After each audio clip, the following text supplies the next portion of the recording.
इस वीडियो को लाइक करें, हमारे चैनल को सब्सक्राइब कर बेल आइकन जरूर प्रेस करें हमारी वीडियो को सबसे पहले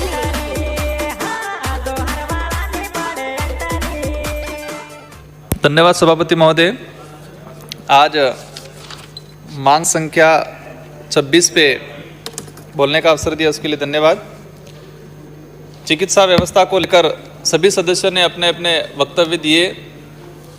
मैं मेरी ओर से डूंगरपुर जिले में जो चिकित्सा व्यवस्था जो बनी हुई है,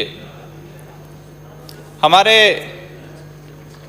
पिछले 2 बजट में 19-20 के बजट में मेडिकल कॉलेज की स्थापना हुई थी और पूरे डूंगरपुर के लोगों ने खुशी जाहिर की थी कि डूंगरपुर को मेडिकल कॉलेज मिला है और स्वास्थ्य संबंधित जो समस्या आ रही है उसका कहीं न कहीं निस्तारण होगा।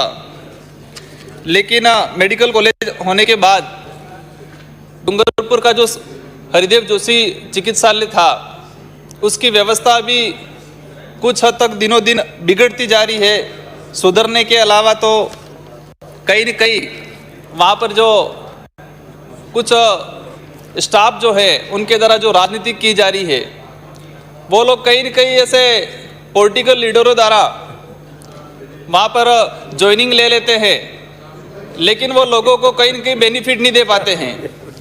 अभी हाल ही कल एक न्यूज़पेपर में छपा था कि वहाँ पर जो जितनी जांचें की जा रही है फ्री में और जो दवाइयाँ फ्री में देनी चाहिए वहाँ पर नहीं मिल रही है और लोगों को मजबूर होना पड़ रहा है कि वो प्राइवेट जो बाहर क्लिनिक लगे हुए हैं इन क्लिनिकों पे जाके उनको पैसे दे के जो दवाइयाँ खरीदनी पड़ रही है।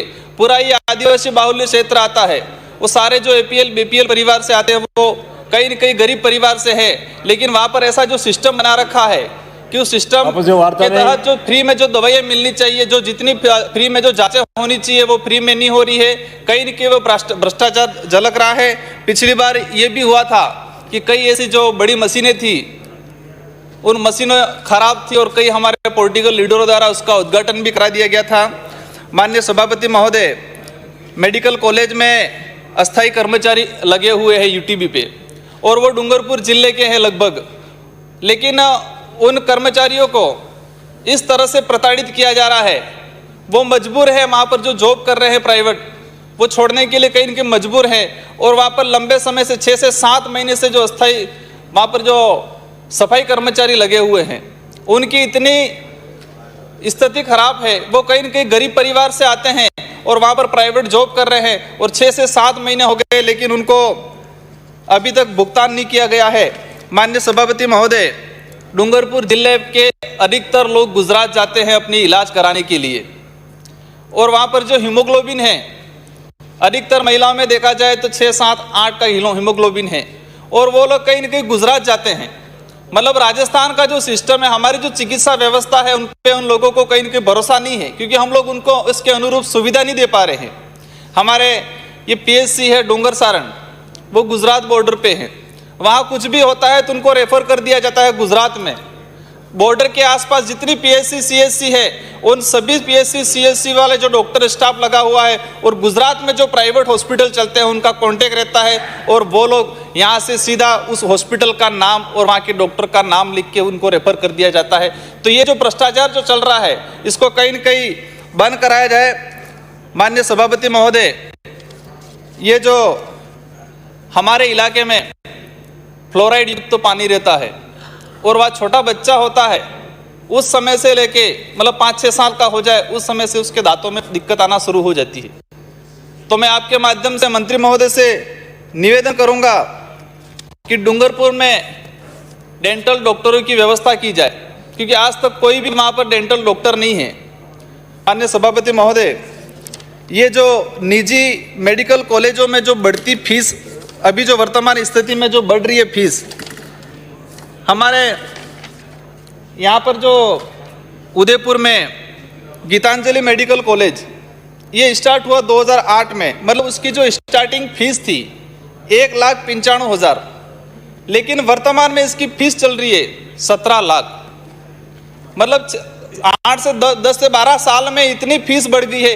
यही स्थिति सभी मेडिकल कॉलेजों में पैसिफिक मेडिकल कॉलेज, उसका स्टार्टिंग जो फीस थी 8 लाख और वर्तमान में फीस ले रहे हैं 18 लाख। तो ऐसी व्यवस्था बनाई जाए, गवर्नमेंट कहीं न कहीं ऐसा इन्वॉल्व हो कि जो प्राइवेट मेडिकल कॉलेज में जो फीस ली जा रही है उस फीस पे कहीं न कहीं रोक लगाई जाए, और जो गरीब परिवार से जो बच्चा आता है उसको भी वहाँ एडमिशन लेने का अवसर प्रदान किया जाए। प्राइवेट मेडिकल कॉलेजों में ST SC के जो बच्चे जाते हैं एडमिशन के लिए, उनके लिए भी अलग से कोटा होना चाहिए, उनके लिए भी वहाँ एक व्यवस्था होनी चाहिए। डूंगरपुर में मेडिकल कॉलेज खुला तो वहाँ पर जो आदिवासी बाहुल्य क्षेत्र के लड़के हैं उनको लगा था कि हमको यहाँ एडमिशन मिलेगा, लेकिन उन लोगों को वहाँ एडमिशन नहीं दिया जाता है। तो मैं आपके माध्यम से मांग करूँगा कि डूंगरपुर कॉलेज की जो कुल सीटें हैं उस सीटों में से 50% स्थानीय जो बच्चे हैं उनसे भरी जाए। माननीय सभापति महोदय, मैं हमारा जो सिमलवाड़ा PSC है वहाँ पर मैं अभी जो बेड क्षमता है इसके हिसाब से उन लोगों को सुविधा नहीं मिल रही है, तो मैं 20-25 बेड और बढ़ाने की मांग करूँगा। और वहाँ पर जो भ्रष्टाचार जो हो रहा है हरिदेव जोशी चिकित्सालय में और मेडिकल कॉलेज में, वहाँ 1-2 ऐसे व्याख्याता लगे हुए हैं जो महाराष्ट्र से हैं। उन लोगों ने जो अस्थायी जो UTP पे कर्मचारी लगाने के थे, उन लोगों ने वहाँ से अपने साथ में लेके आए और यहाँ पर लगा दिया। यहाँ पर जो नॉर्म्स बना हुआ है कि अस्थायी निवासी होना चाहिए, इसके बावजूद भी उन लोगों ने इतना फर्जीवाड़ा करके उनको किसी न किसी जगह का अस्थायीकरण वो करवा के उन लोगों ने वहाँ पर उनको वहाँ दिया गया है। तो कहीं न कहीं स्थानीय लोगों के साथ अन्याय हुआ है। और माननीय सभापति महोदय, हमारे सिमलवाड़ा जो उपखंड है उस वहाँ पर PSC है, तो उसको वहाँ पर ये एक एक्सरे मशीन की व्यवस्था कराई जाए।